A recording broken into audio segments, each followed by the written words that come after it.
योद्धा गरुड़।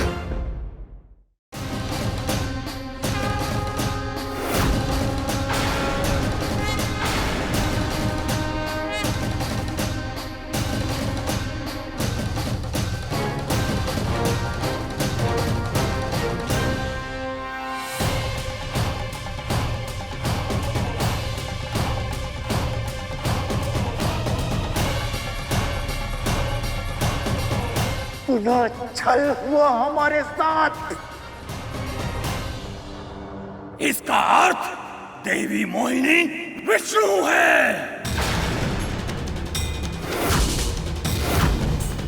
तुमने दुष्टता की सारी सीमाएं पार कर दी हैं राहु, अब तुम्हें दंड मिलेगा।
शीश कटने के बाद भी इसके धड़ और शीश दोनों में प्राण है। माँ, ये कैसे संभव है? वो इसलिए कर क्योंकि अमृत के एक बूंद को उसने पी लिया है।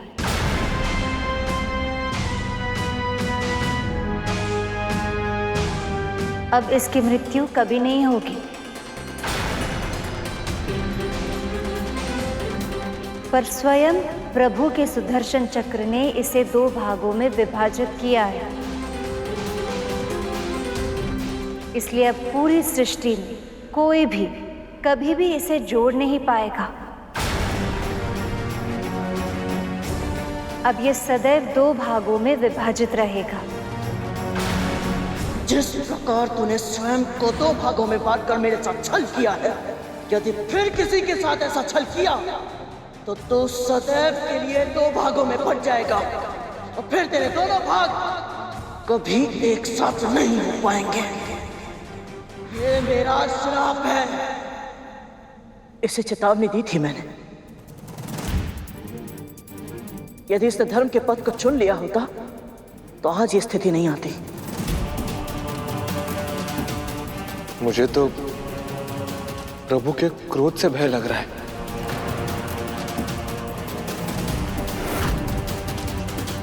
छल, फिर से छल किया है तूने विष्णु मेरे साथ। मेरा शीश काटकर तूने यह सिद्ध कर दिया है कि हम असुरों के साथ तू कभी न्याय कर ही नहीं सकता।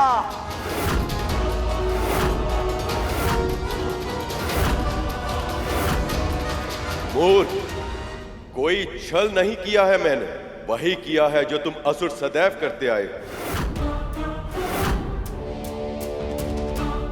उत्तर दो, देवताओं को कैसे पराजित किया था तुमने? शारीरिक बल से, युद्ध क्षमता से, या फिर छल से? गुरु शुक्राचार्य की तपस्या की शक्ति से, संजीवनी विद्या की सहायता से? क्या वो युद्ध धर्म था? क्या वो किसी योद्धा के लिए आदर्श व्यवहार था? फिर स्वर्ग पर अधिकार पाकर भी तुम्हें संतोष नहीं मिला। पराजित देवताओं को सताने का हर संभव प्रयास करते रहे तुम।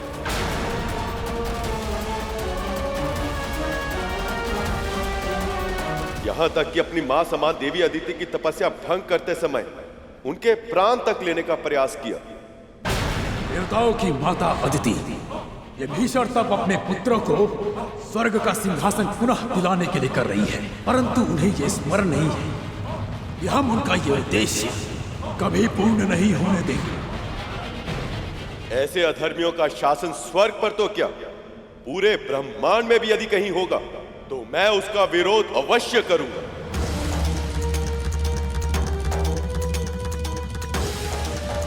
संधि के नियमों के अनुसार देवताओं और असुरों को दोनों को एक साथ मिलकर क्षीर सागर का मंथन करना था, किंतु जब देवता मेरे विवाह में व्यस्त थे तब असुरों ने संधि के नियमों को तोड़कर अमृत को चुराने का षड्यंत्र रचा। इससे पहले कि देवताओं की दृष्टि उस अमृत पर पड़े, हम उसे चुरा लें। रक्षा कीजिए महाराज, रक्षा कीजिए। धनवंतरी के साथ छल करके कलश छीन लिए और अपनी बारी आने की प्रतीक्षा करने के स्थान पर देवताओं के वेश में आकर अमृत को पाना चाहा।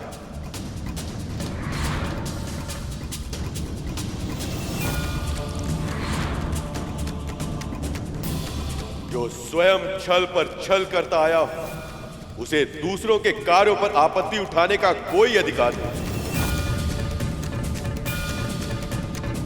अमृत का मर्म जाने बिना ही तुम सब अमर होना चाहते हो, पर केवल तन के जीवित रहने को अमरता नहीं कहते।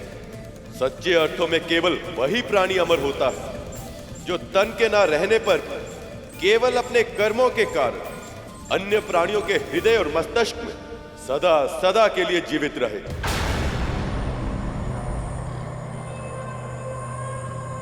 तुम्हें लगता है कि मैं देवताओं का पक्ष लेता हूं, पर जड़ बुद्धि, मैं देवताओं का नहीं, देववत का पक्ष लेता हूं। जानते हो क्या है देवत?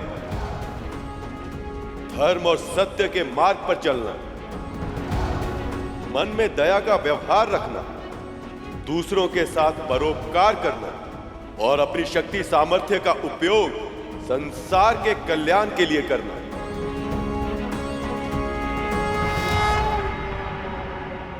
यदि तुम सबने ये किया होता तो मैं आज तुम्हारा पक्ष भी अवश्य लेता, पर अब तुम्हारा मुख राहु और धड़ केतु बनकर अनंत काल तक विचरण करता रहेगा।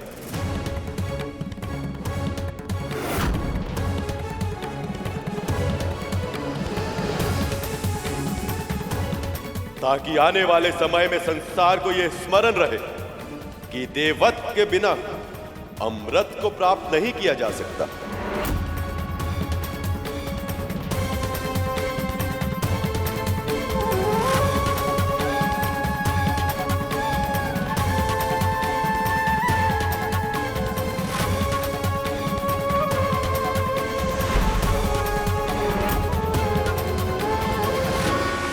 संभालिए देवराज,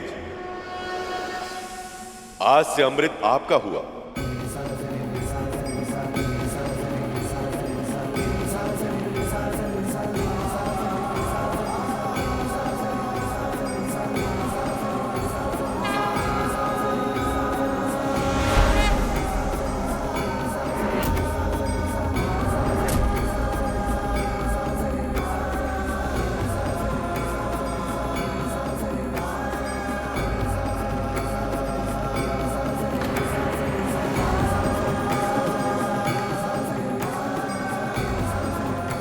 हे नारायण, आपने मेरे पुत्रों को अपना आशीर्वाद दिया, उनकी रक्षा की और उन्हें सामर्थ्यवान भी बना दिया, उन्हें अमर बना दिया आपने।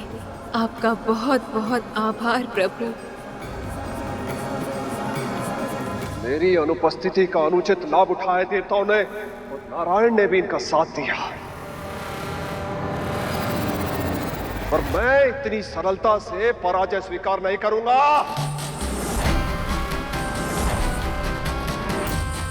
मैं अपना भाग्य बदलने जा रहा हूं मां। अमृत को प्राप्त करके रहूंगा मैं, किसी भी मूल्य पर।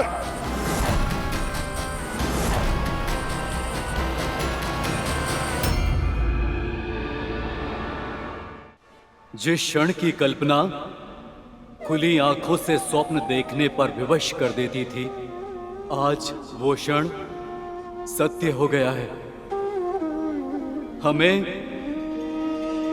हमें अमृत मिल गया है, और ये सब केवल आपके कारण संभव हुआ है प्रभु।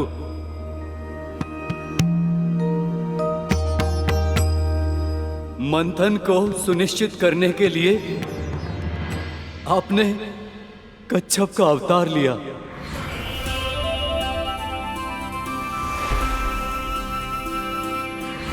धर्म की रक्षा करने के लिए देवी मोहिनी का अवतार लिया,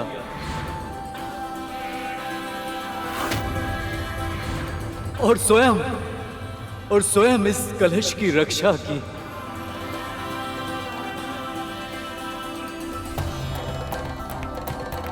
और हमें अमृत का पान कराया।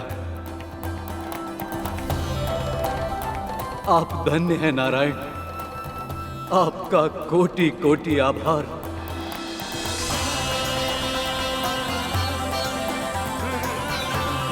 और अब मैं देवराज इंद्र अपने सभी देवताओं की ओर से आपको वचन देता हूं कि हम अपना दायित्व पूरी निष्ठा के साथ निभाएंगे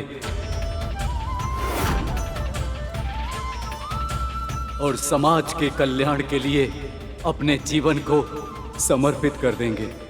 आप सबसे यही अपेक्षा है, आप अपने निश्चय में सफल रहें। आपका कल्याण हो।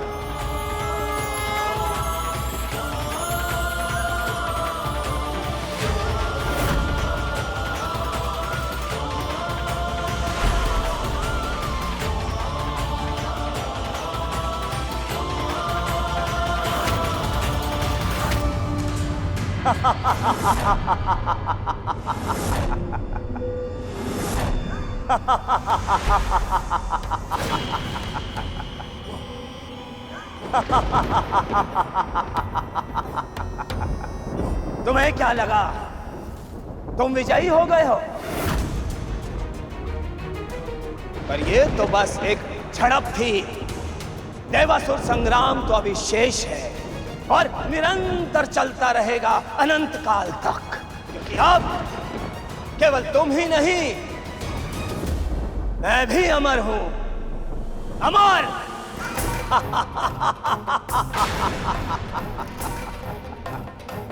अब मैं तुम सबको सदैव ही भयभीत करता रहूंगा।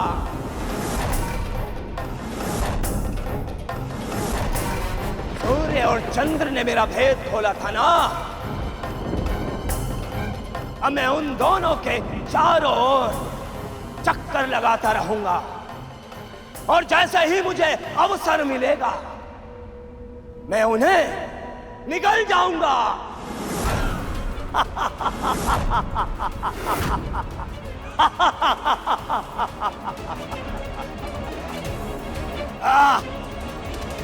कितना दुष्ट है ये राहु। स्वयं परमपिता श्री नारायण से दंड मिला, फिर भी अपने कर्मों को सुधारने का विचार तक नहीं आया इसके मन में।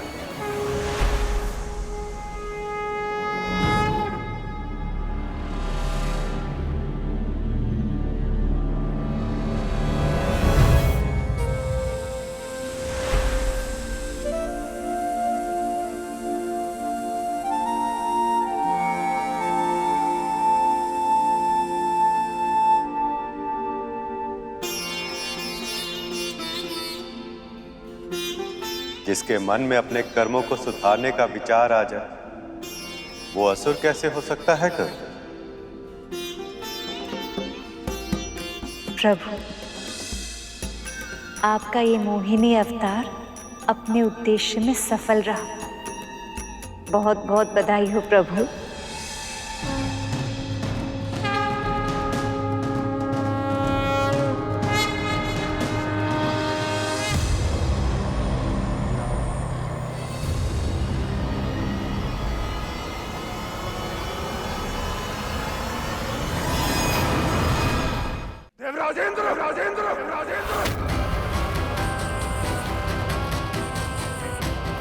मेरी अनुपस्थिति में अमृत को पाकर स्वयं को चतुर समझ रहे हो? साहस है तो मुझसे युद्ध करो।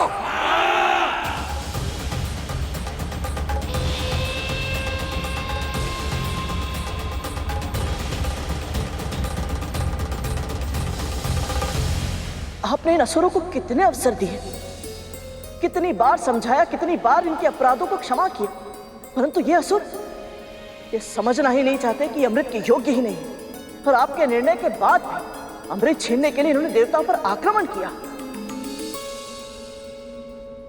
प्रभु मुझे आज्ञा दीजिए, मैं इस युद्ध में भाग लेकर अमृत की रक्षा करना चाहता हूं, और आपके निर्णय के अपमान का परिणाम इन असुरों को भोगना ही होगा। आज्ञा दीजिए प्रभु। अमृत की एक भी बूंद ऐसे किसी भी प्राणी को नहीं मिलनी चाहिए जो इसके योग्य ना हो। जाओ कर, धर्म युद्ध तुम्हें पुकार रहा।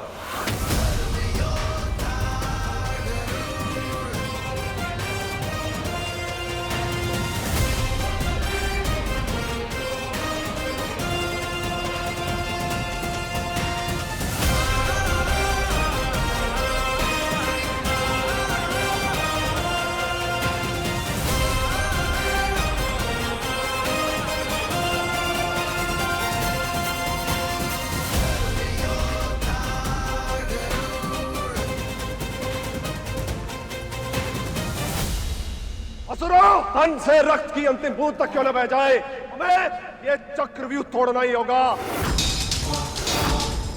अमृत को किसी भी मूल्य पर पाने का प्रयास करो। आसुरी शक्ति की, आसुरी शक्ति की। प्राणों की परवाह नहीं है देवताओं, अब हम अमृत पी चुके हैं। अब इसकी रक्षा करना हमारा कर्तव्य है, चाहे जो हो जाए। ये सुरक्षा कवच टूटना नहीं चाहिए। आक्रमण!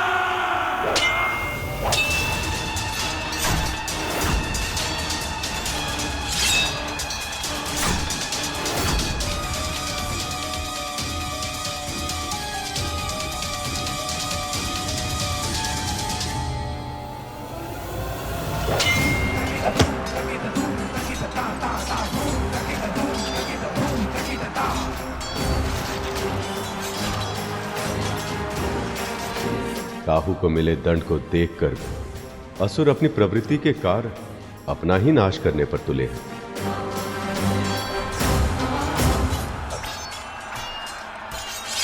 जयंत, मेरे पुत्र,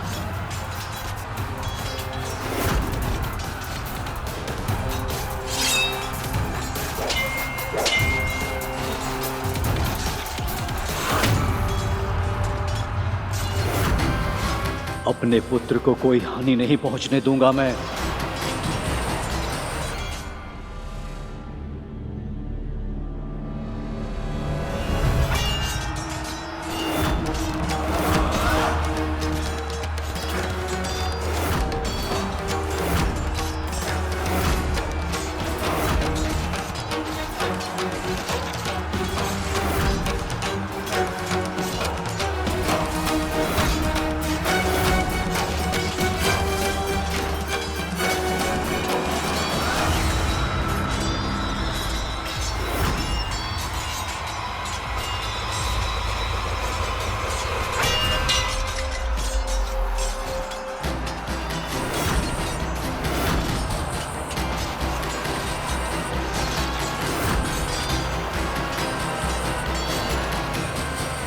इंद्रपुत्र जयंत अभी भी बालक है प्रभु। एक बालक पर वार करके बलि ने युद्ध के नियमों का उल्लंघन किया है। प्रभु, अब देवराज इंद्र क्या करेंगे? अपने पुत्र की रक्षा या अमृत की?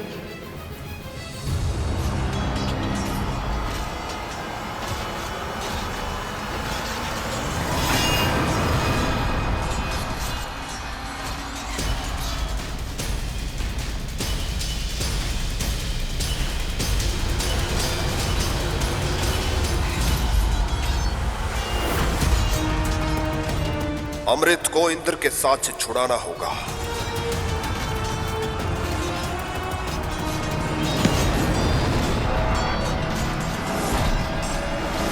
यदि अमृत गिर गया तो अनर्थ हो जाएगा।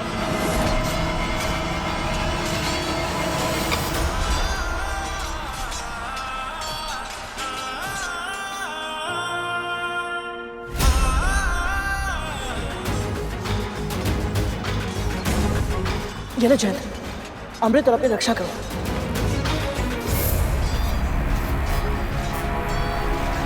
अमृत कलश अपने हाथों में लेने के बाद भी गरुड़ के मन में इसे पीने का विचार नहीं आया।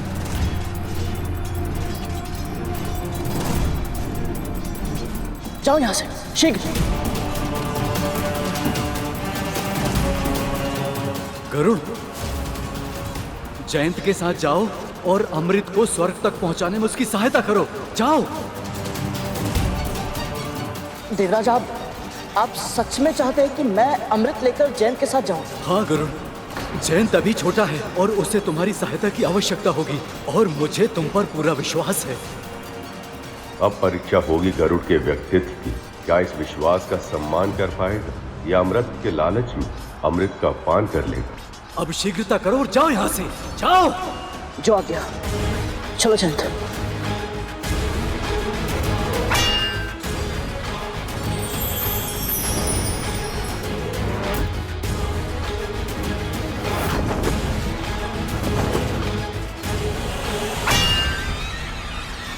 पीछा करो।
प्रभु, अमृत की 4 बूंदें गिर गई। ये भी विधाता की योजना का भाग है शेष। भारत खंड के 4 नगर हरिद्वार, प्रयाग, उज्जैन और नासिक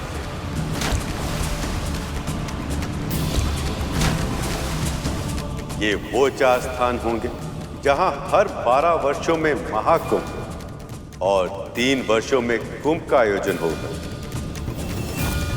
उस समय जो व्यक्ति भी इन स्थानों पर नदी में स्नान करेगा उसे अमृत प्राप्त होने के समान फल मिलेगा।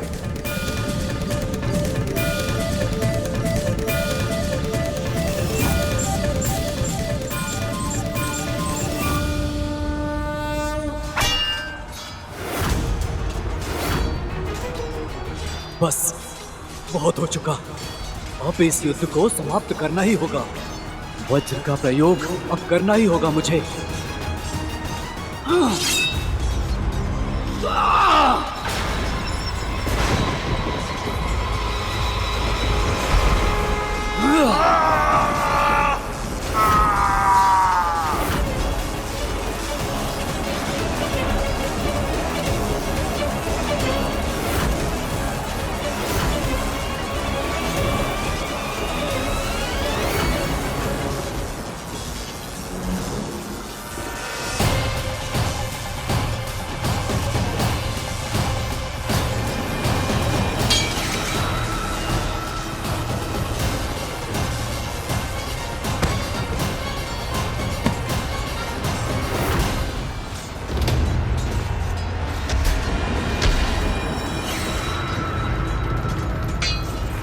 महाराज,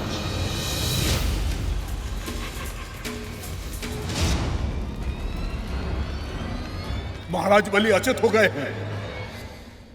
विजय श्री हमारी हुई।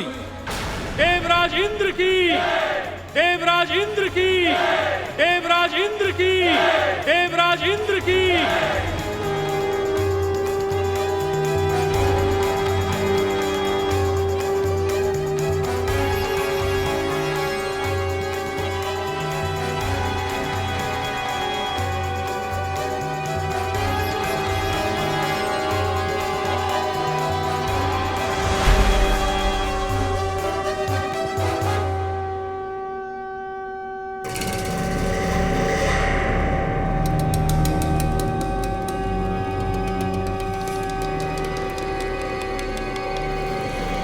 ये देवराज इंद्र का शंखनाद है।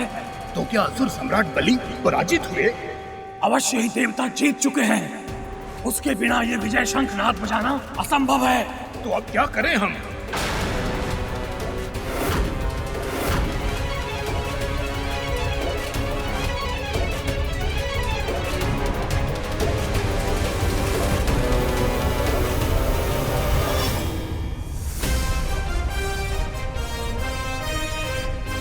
ये तो वही पक्षी है जिसने सेनापति वज्रांग की पूरी सेना को हरा दिया था और मंदराचल पर्वत को अकेले ही उठा लिया था।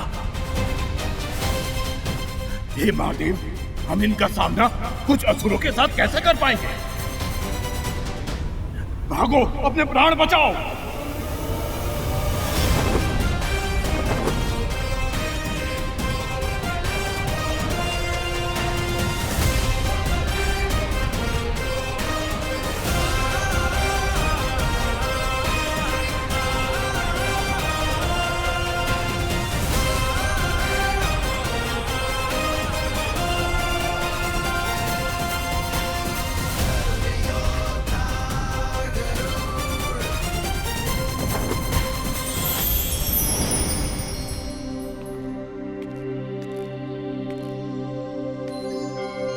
मुझे और अमृत को यहाँ तक सुरक्षित पहुँचाने के लिए आपका आभार गरुड़। आभार की आवश्यकता नहीं है जैन, ये तो मेरा कर्तव्य था।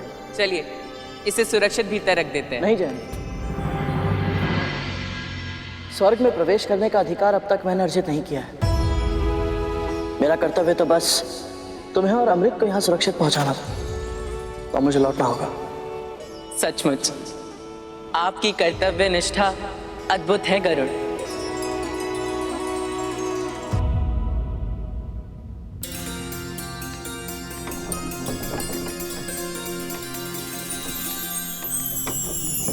प्रभु विष्णु की कृपा से स्वर्ग पर देवताओं का आधिपत्य पुनः स्थापित हो गया।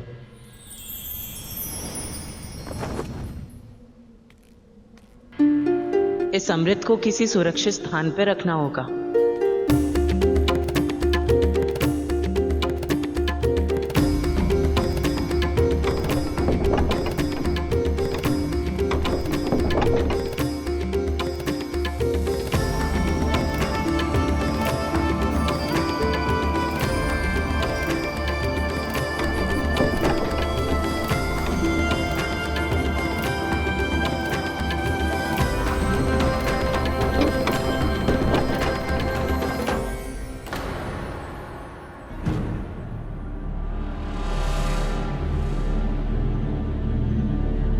मैं देवराज इंद्र का पुत्र जयंत हूँ।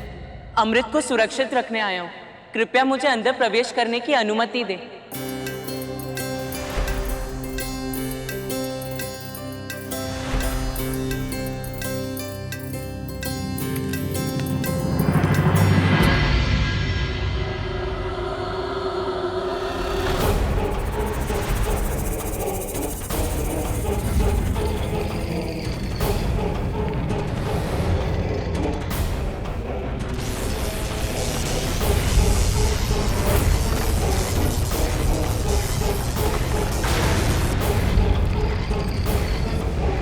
ये दोनों सर्प की प्रतिमा पिताजी के भूलोक पर रहते सर्प भाइयों की तो नहीं हो सकती।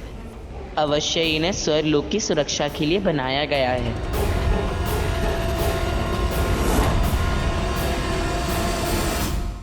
हे अंत्य सर्पों, मैं देवराज इंद्र का पुत्र जयंत हूँ।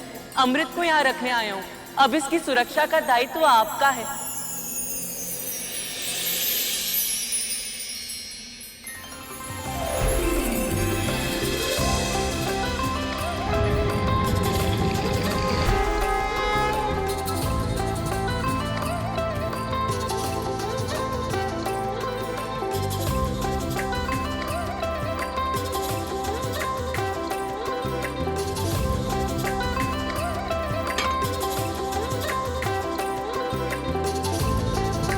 अब अमृत सुरक्षित हुआ।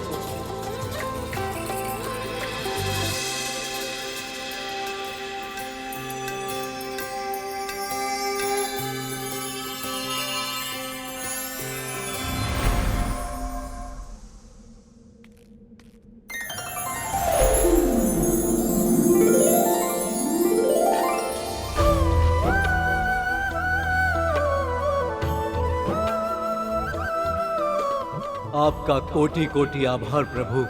श्रीहीन, भाग्यहीन, परम दुख की अवस्था में हम देवता व्याकुल थे और ऐसी स्थिति में आपने हमारी पुकार सुनी। हम पे कृपा करके क्षीर सागर के मंथन जैसे असंभव कार्य को संपन्न किया। हम तो बस माध्यम थे प्रभु। ये विजय, ये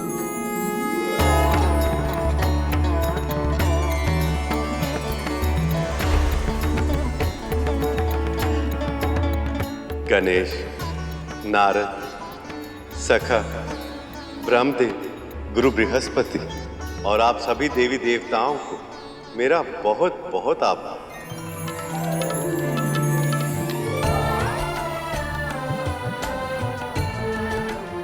आप सबकी सहायता से समुद्र मंथन सफल हो पाया।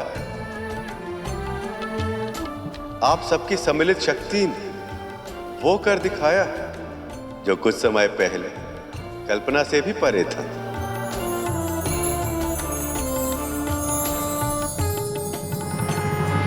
सत्य कहा था माँ ने, ये सब किसी स्वप्न जैसा ही तो है। इतने समय तक वैकुंठ में रहने के बाद यहाँ से लौटने का तनिक भी मन नहीं कर रहा, परंतु माँ को अकेले भी तो नहीं छोड़ सकता।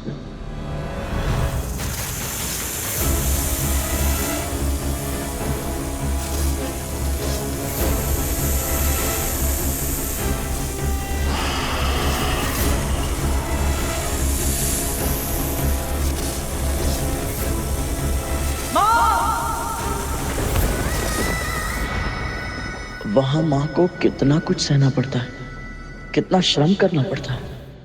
और इस मंथन में मंदराचल का योगदान कोई चाहे भी तो भूल नहीं सकता। अब आप अपने मूल स्थान पर लौट जाएं।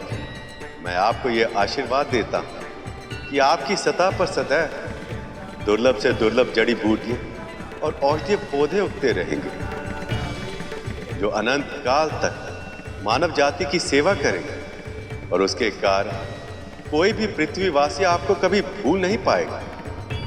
अनंत काल तक यश और सम्मान के पात्र होंगे आप।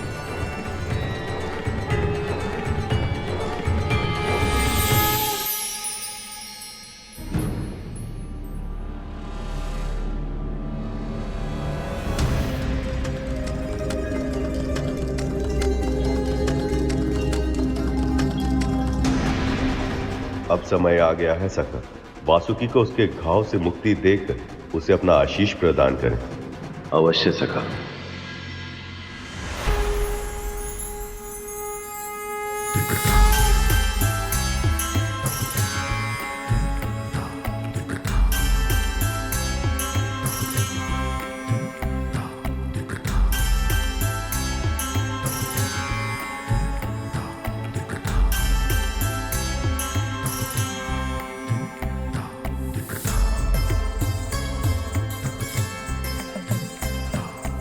हे नीलकंठ, महादेव, अपने चरण में मुझे शरण देकर मुझ पर दया करें।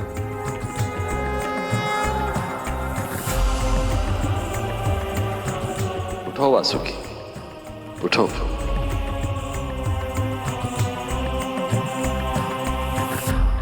इस मंथन में अतुलनीय योगदान देकर तुमने मुझे अत्यंत प्रसन्न किया है वासुकी।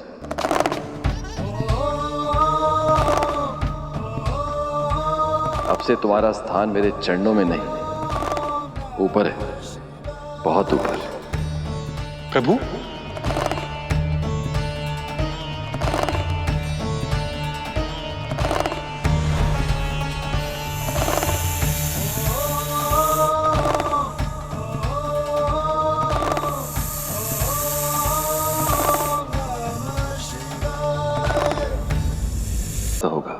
नागेश्वर महादेव शिव की। नागेश्वर महादेव शिव की। नागेश्वर महादेव शिव की जय। नागेश्वर महादेव शिव की जय। नागेश्वर महादेव शिव की जय। मां के आशीर्वाद के बिना संसार का कोई भी कार्य सफलतापूर्वक संपन्न नहीं किया जा सकता। आपकी प्रार्थना की शक्ति ने ही हमारी विजय को संभव बनाया है मां। आपको कोटि कोटि प्रणाम।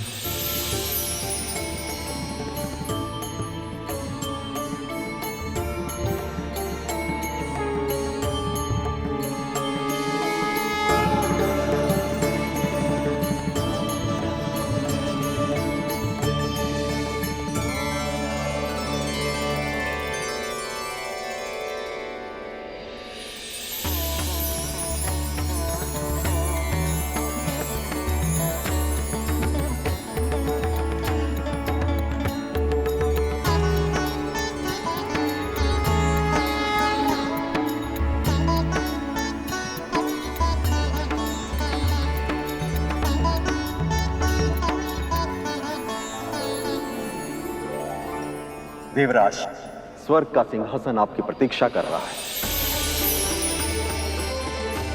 राजकार्य का भार संभालकर संसार को सूचित कीजिए कि असुरों का अत्याचार अब समाप्त हो गया।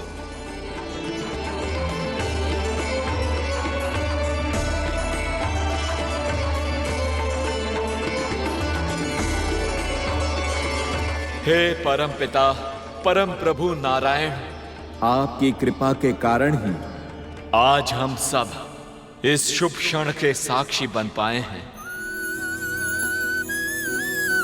मैं देवराज इंद्र सभी देवताओं की ओर से आपको वचन देता हूं कि हम अपनी शक्ति का उपयोग सदा सर्वदा धर्म की रक्षा करने के लिए ही करेंगे।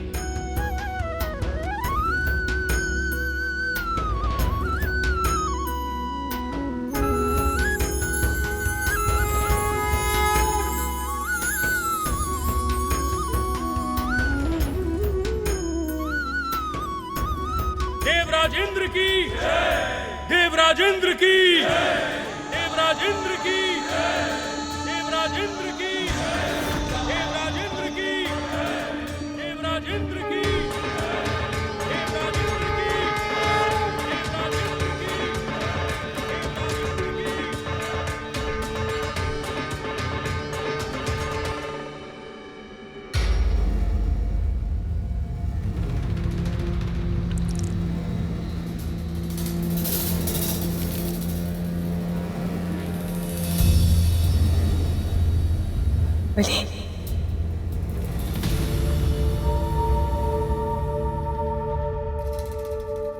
गुरुदेव,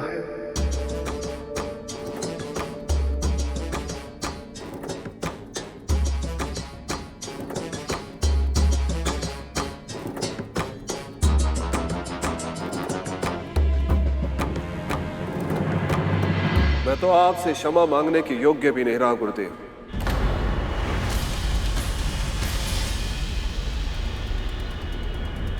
आपने बार बार चेतावनी दी थी मुझे कि मंथन में भाग मत लेना, और मैंने आपके सुझाव नहीं माने। और अब देवताओं की श्री लौट आई, उन्हें उनकी शक्ति वापस मिल गई है। और इस सबसे बढ़कर उन्हें मिल गया है अमृत।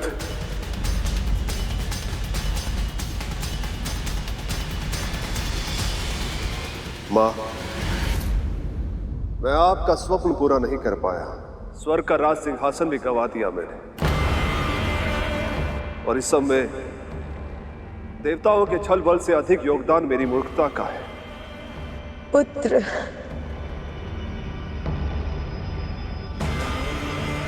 मुझे क्षमा कर दीजिए गुरुदेव, क्षमा कर दीजिए मुझे। पराजय और प्रयास एक ही सिक्के के दो पहलू हैं महाराज। जिस व्यक्ति के अंदर प्रयास जीवित है उसके लिए कोई भी पराजय अंतिम नहीं। यदि आप अब भी मेरी बातों को ध्यान से सुनें, मेरे सुझावों का पालन करें और मन, कर्म, वचन से अपने लक्ष्य के प्रति पूर्ण समर्पण रखें, तो मैं विजय श्री को फिर से आपका वरण करने के लिए विवश कर सकता हूं।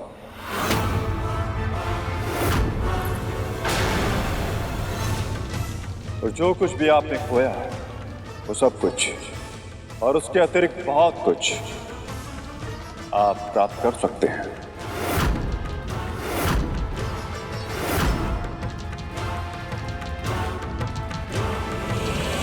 मैंने जो भूल की है उसे मैं फिर नहीं दोहराऊंगा गुरुदेव।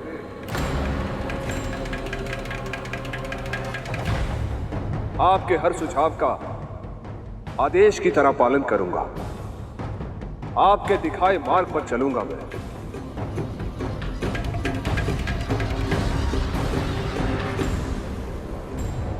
असुरों को उनका अधिकार दिलवा कर रहूंगा मैं। महाराज बलि की, महाराज बलि की, महाराज बलि की, महाराज बलि की। प्रभु, मां, न जाने मेरे मन में भावनाओं का ज्वार उमड़ रहा है। एक ओर तो मैं बहुत प्रसन्न हूं कि हमारा उद्देश्य सफल हुआ, परंतु दूसरी ओर मैं दुखी भी हूं कि अब हमारा कार्य समाप्त हो गया। प्रभु, मां सदैव कहती थी कि जिसका मन एक बार प्रभु विष्णु की भक्ति में रम जाए फिर और कहीं नहीं लगता। मां के इस कथन का अर्थ आज से पहले मैं कभी समझ नहीं पाया था प्रभु, परंतु अब वैकुंठ में रहते हुए यथासंभव आपकी सेवा करते हुए जिस आनंद का अनुभव मैंने किया है उसका वर्णन करना असंभव सा लगता है। एक और तो मुझे यह लगता है कि मैं अपने प्रभु को छोड़कर कहीं कभी ना जाऊं, परंतु तुरंत मेरा मन यह भी कहता है कि मैं अपनी मां को भी अकेले नहीं छोड़ सकता।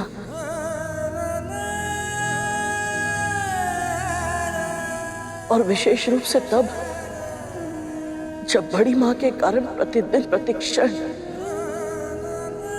वो यातना और अपमान का जीवन जीने के लिए विवश है। भावनाओं का ज्वार केवल तुम्हारी नहीं, मेरे मन में भी उठ रहा है गुरु।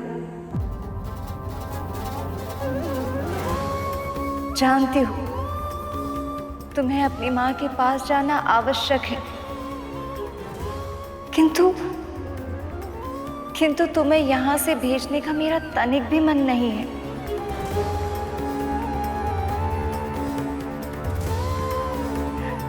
आशा की किरण की तरह मिले थे तुम मुझे जब मैं स्वामी के प्रतीक्षा में व्याकुल थी।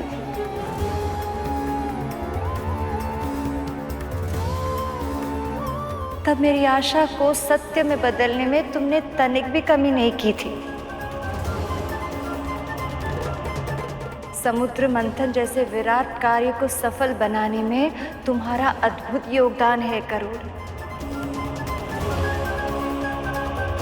देवी लक्ष्मी सत्य कह रही हैं गरुड़, पर स्मरण रहे जीवन में कभी कुछ भी स्थायी नहीं होता। आज देवी विंता को तुम्हारी आवश्यकता है, इसलिए तुम वैकुंठ और हमें छोड़कर जा रहे हो। पर शीघ्र ही हम फिर मिलेंगे।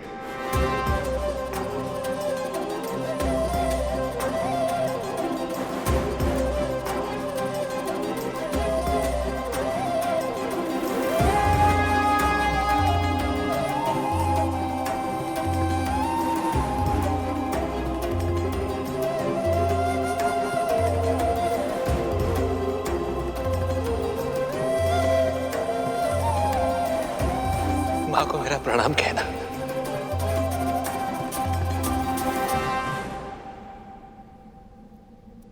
आज्ञा दीजिए प्रभु। माँ,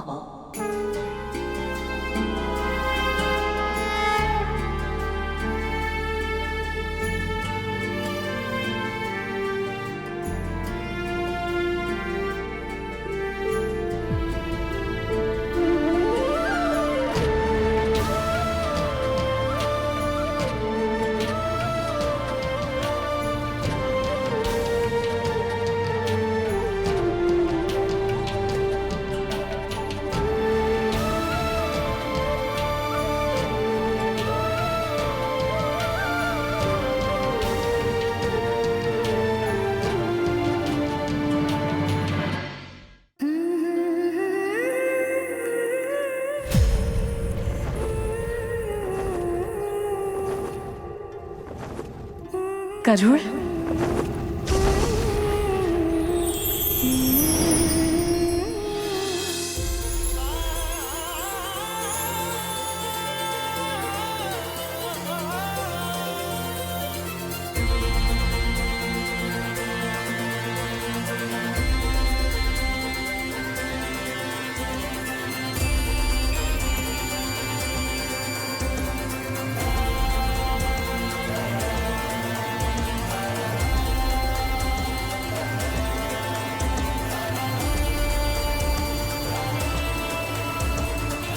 माँ, क्या हुआ?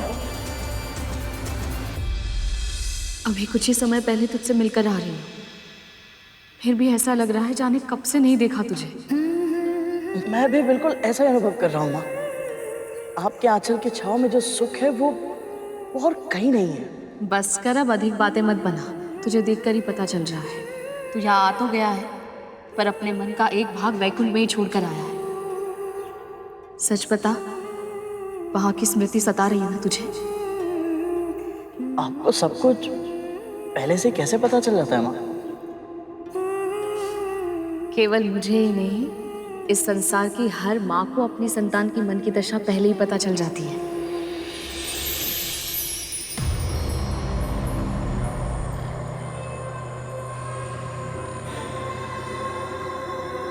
आ गया तू?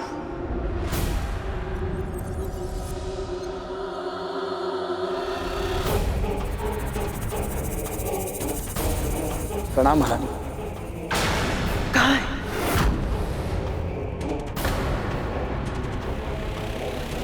तू रिक्त हाथों से क्यों आया है?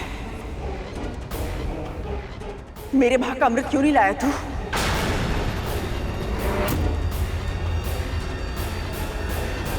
तेरी समक्ष देवताओं ने वचन किया था ना, यदि वासुकी ने अमृत मंथन में सहायता की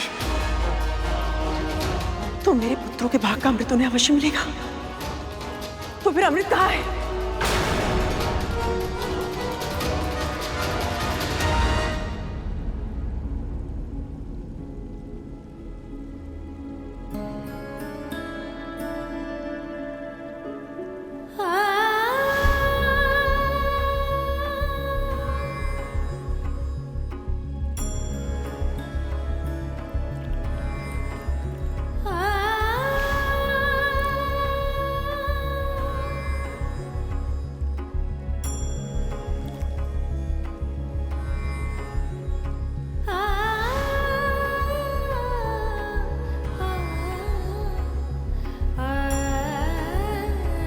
आप कमल का फूल खिला रही हैं और आपके मुख पर मुरझाए हुए फूलों से उदासी।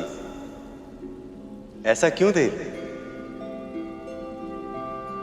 पुत्र के मुख पर दुखों की छाया देखकर माँ प्रसन्न कैसे रह सकती है? आप गरुड़ के लिए चिंतित हैं ना देवी? प्रभु, आपने अपने हृदय में स्थान देकर मुझे सब कुछ दिया है, पर यदि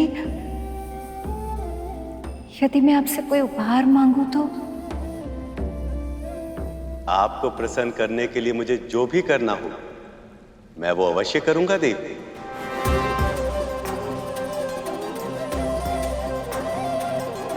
प्रभु, मैं विंता और करुण को दुख में नहीं देख सकती। आप कुछ कीजिए ना, उन्हें दासत्व से मुक्त करने के लिए उनकी सहायता कीजिए ना प्रभु।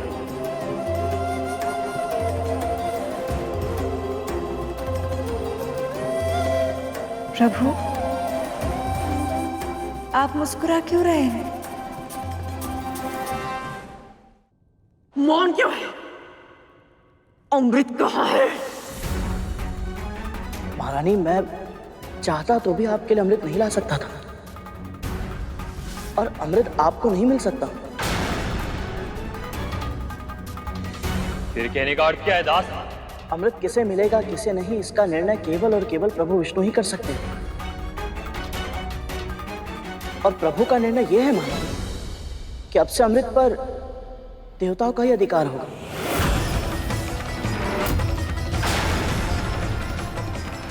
यहां तक कि असुरों को भी अमृत नहीं मिला है। ये कैसे संभव है? जब वासुकी को लेके जाना था तब देवताओं और असुरों दोनों ने सहमति दी थी कि मेरे पुत्रों में भी अमृत बांटा जाएगा। परंतु जो वस्तु उनकी थी ही नहीं, उसके लिए सहमति देने का अधिकार भी नहीं था उनके पास। उन्होंने आपको ऐसा वचन दिया था जो वो कभी पूरा नहीं कर सकते थे। यह निर्णय केवल और केवल श्री नारायण का ही है। पता है, जब राहु ने छल से देवताओं की पंक्तियों में बैठकर अमृत का पान किया तो प्रभु ने अपने सुदर्शन चक्र से उसका शीश धड़ से अलग कर दिया था। अमृत ग्रहण करने के बाद भी उसका जीवन मृत्यु से भी बुरा है। महारानी, मेरा सुझाव तो यही है कि आपको अमृत को भूलकर प्रभु के निर्णय को स्वीकार कर लेना चाहिए।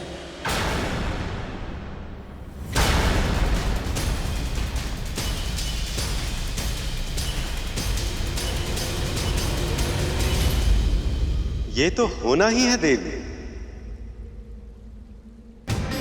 पर गरुड़ के जीवन का उद्देश्य केवल दासता से मुक्ति पाना नहीं, उसके लिए एक बहुत बड़ा लक्ष्य निर्धारित किया है मैंने। कैसा लक्ष्य प्रभु? इंद्र से सहस्त्र गुना अधिक बलवान होने का वरदान गरुड़ को एक विशेष कारण से मिला, क्योंकि आने वाले समय में उसे मेरा वाहन बनना, क्योंकि आने वाले समय में उसे मेरा वाहन बनना, क्योंकि आने वाले समय में उसे मेरा वाहन बनना, क्योंकि आने वाले समय में उसे मेरा वाहन बनना। सत्य प्रभु, इससे उत्तम और क्या हो सकता है?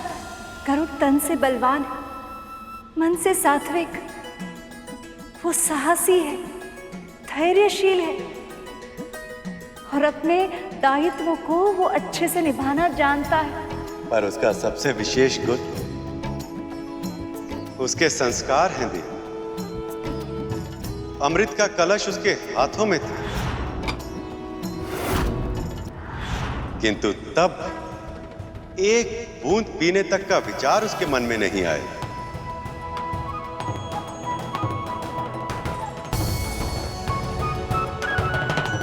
प्रभु, हम किसकी प्रतीक्षा कर रहे हैं? चलिए ना, हम उन दोनों को ये सूचना दे देते हैं।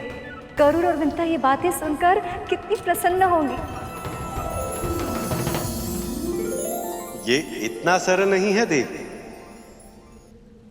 आप तो जानती हैं, मैं इस सृष्टि का पालनहार। ये संपूर्ण सृष्टि मेरे उदर में वास करती है, और ऐसे में अपनी पीठ पर मेरे भार का वहन करने के केवल शारीरिक शक्ति की ही नहीं, अपितु मानसिक और आध्यात्मिक शक्ति भी चाहिए। उसके लिए गरुड़ को सबसे पहले अपनी कुंडलिनी को जागृत करना होगा और अनेक परीक्षाओं में सफल होना होगा। और उसमें से पहली परीक्षा अमृत के प्रकट होने से ही आरंभ हो गई। बस गरुड़ को उसका आभास नहीं।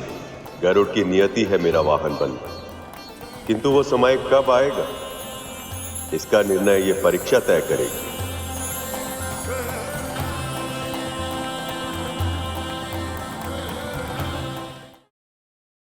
पक्षीराज गरुड़ के साहस भरे कारनामे देखने के लिए चैनल को सब्सक्राइब करें और साथ ही बेल आइकॉन दबाना न भूलें।